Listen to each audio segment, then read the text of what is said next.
وآخر دعواهم أن الحمد لله رب العالمين۔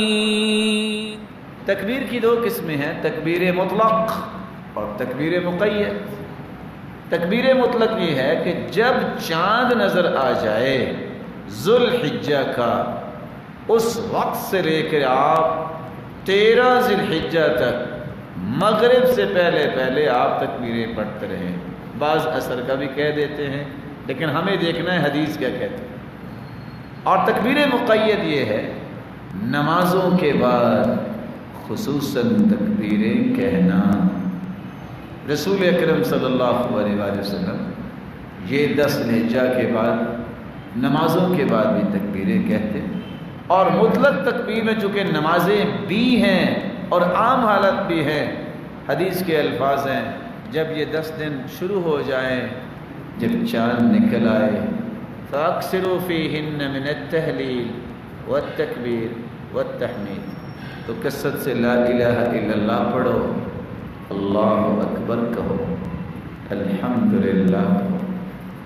وَكَانَ ابْنُ عُمَرَ وَأَبُو هُرَيْرَةَ يَخْرُجَانِ إِلَى السُّوقِ وَيُكَبِّرَانِ وَيُكَبِّرُ النَّاسُ بِتَكْبِيرِهِمَا۔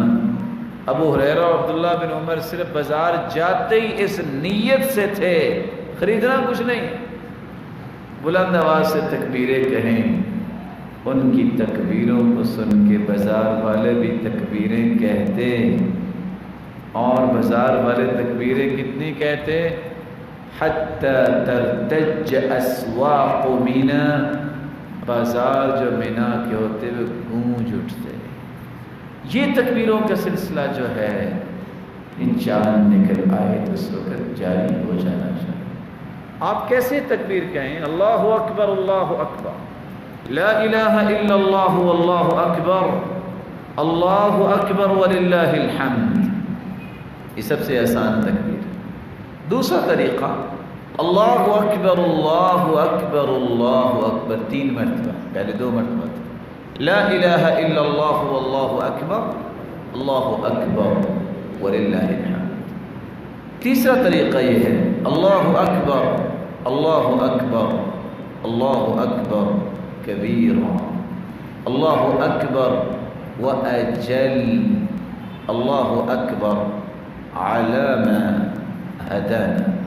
جو بھی طریقہ آپ کو آسان لگے اس طریقے کے مطابق ان 10 دنوں میں چاند کو دیکھ کے دعا پڑھی جائے اور پھر تکبیریں شروع کر دیں۔